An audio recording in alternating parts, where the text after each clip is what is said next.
Welcome back, Cubs. I am here once more doing yet another very late demo review for a game that I am about to, or possibly, depending on how long it takes me to finish this video, already would have streamed.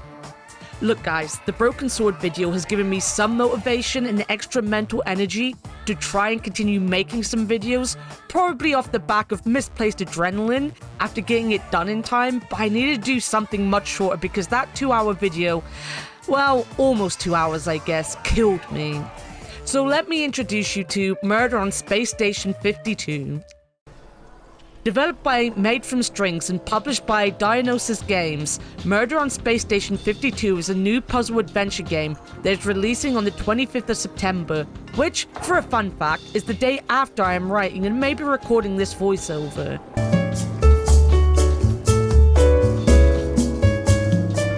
We'll be getting a unique blend of sci-fi and mystery noir, an art style right out of Tim Burton's playbook, and a story on the path to wow you.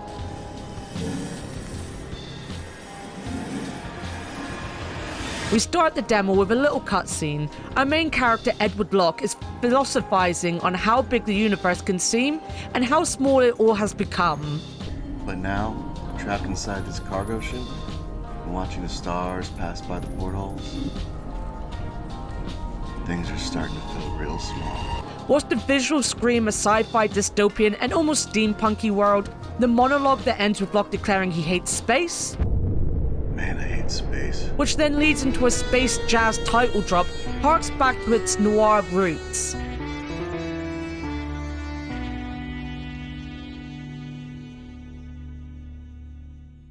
After the cutscene ends, we're off the ship and into the docks, where we meet the dockmaster, a fishman who really doesn't give two damns about us or our life story.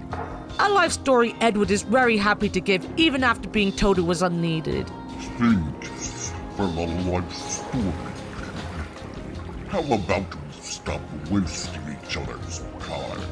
It turns out that our strange get-up, which seems to consist of an old diver's helmet and a straitjacket, is actually keeping us alive, kind of Darth Vader styled.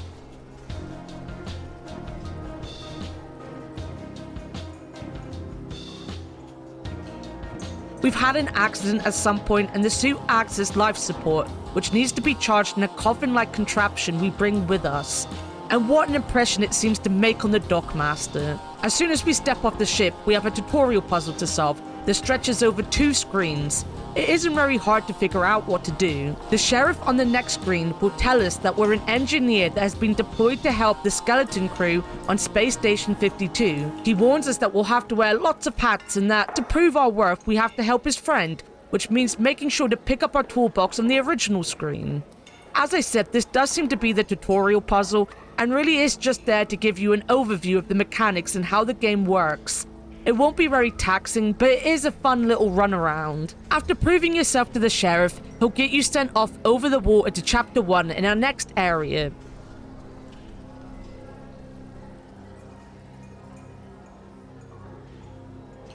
I love the scene of us sailing away to our destination. It's a very simple scene, but it's calm and beautiful, which sets you up to forget the murder in the title of the game.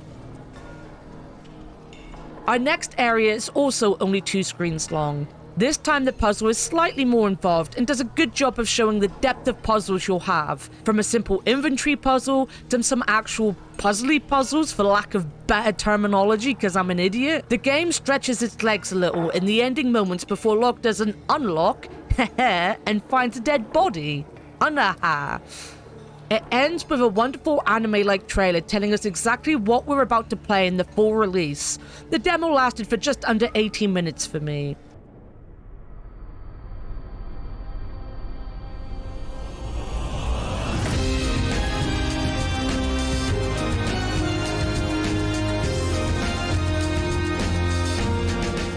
Personally, I felt like this was a decent enough demo. There isn't much to it, but it was a good introduction into the foundations of the game. We're introduced to our main character, to the murder in the title of the game, and it gave us a taste of what is to come.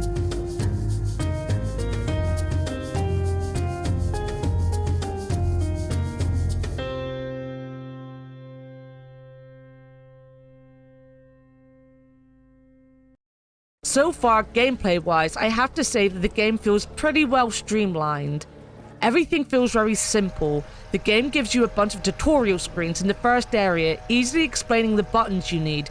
Possibly could have been shorter or made into one screen, but that really isn't a big problem. The game has hotspot detection, so you'll be able to find items and interaction points easy enough.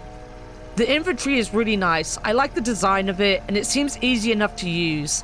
There were a few item-based puzzles in the demo which highlighted the simplicity of the system and was very well explained through its tutorial screens.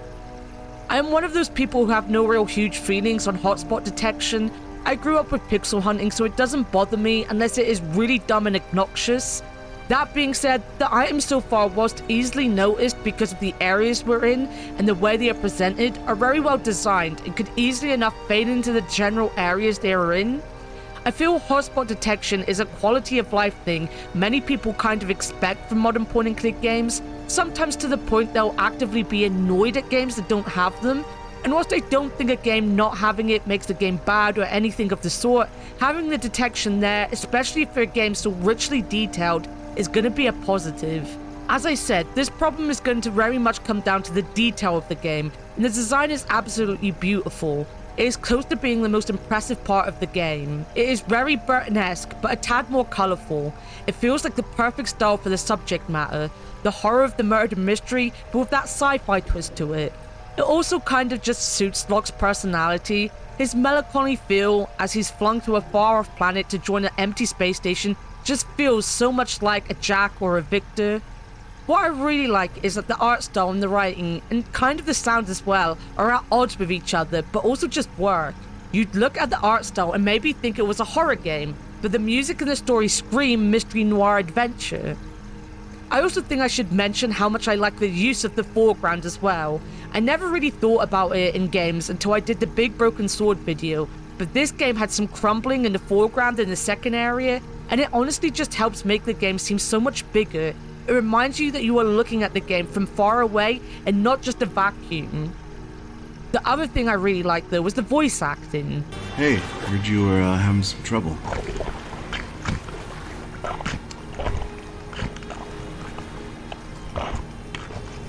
It looks like the game will be fully voice acted, which is something I know not every game can do, but I really appreciate it when they are able to add the voice acting.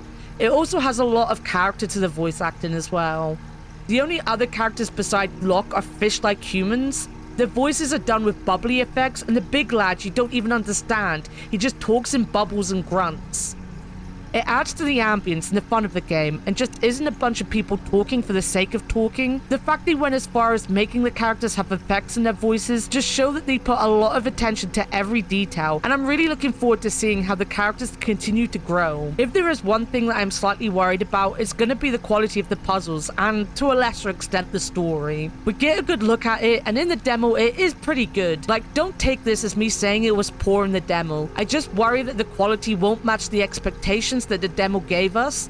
I guess that is always a problem with demos though, but I feel it is even more a problem with this demo because the puzzles were pretty simplistic. Now this very much could be because we're in a tutorial area, so I'm not overly worried right now. The Steam page promises evidence collection and suspect interrogation mechanics, which very much were not introduced in the demo, so it'll be interesting to see what kind of gameplay we actually get throughout the game. As for the story, I think the trailer is what gives the expectations.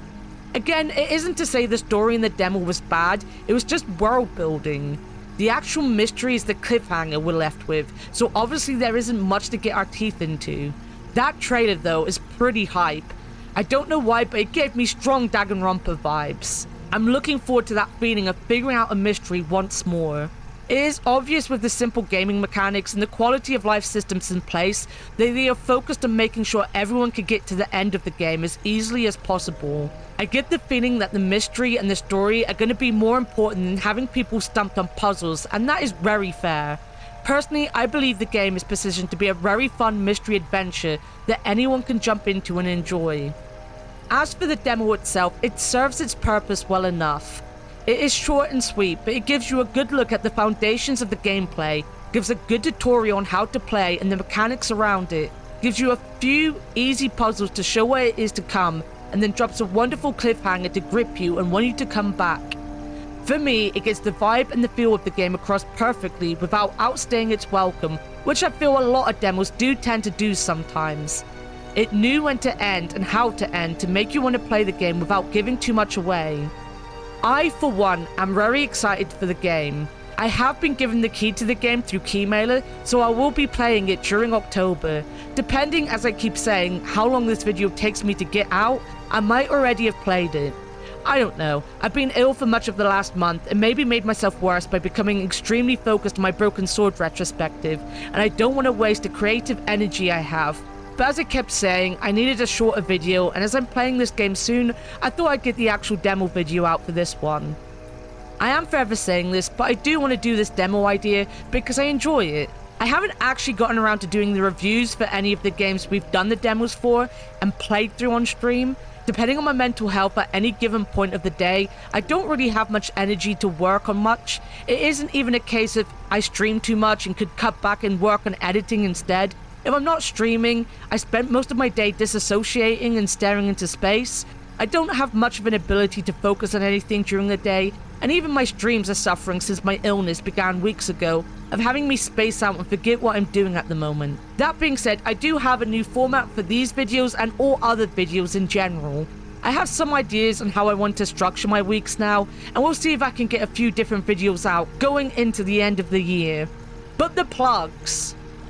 Kind of going into what I was saying, I'm a very ill bear. Currently, I'm a sufferer of agoraphobia, and it is severe enough that I do not leave my house. Streaming and YouTube are basically my full-time jobs at the moment.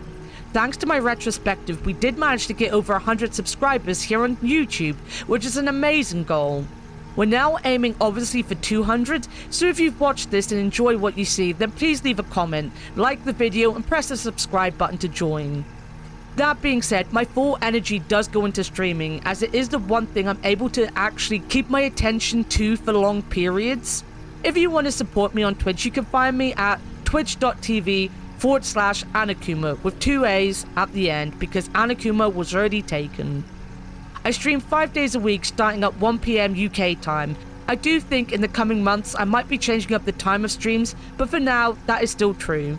I stream all sorts of games, usually something adventure gamey on a Monday, followed by bigger and more involved games on Wednesdays and Thursdays, then visual novels on Saturdays and community games on Sundays.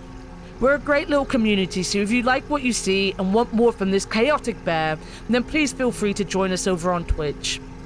We currently have a 1K follower goal that I have talked about my lack of ability to push out there and really try to hit this year, but the year isn't over and I still have time to go viral and hit 1K on Twitch, so if you're watching and want to support that, I appreciate you. That is it for now though. I hope you enjoyed the mystery of Space Station 52, and I can't wait to see you in the next video, which hopefully will be a demo review of something not about to come out already be out. Or something I've already streamed. Something like that. Probably not though. I feel most of the demos I have ready to make videos on are already out or very soon to be out. So, yeah. Expect more of this.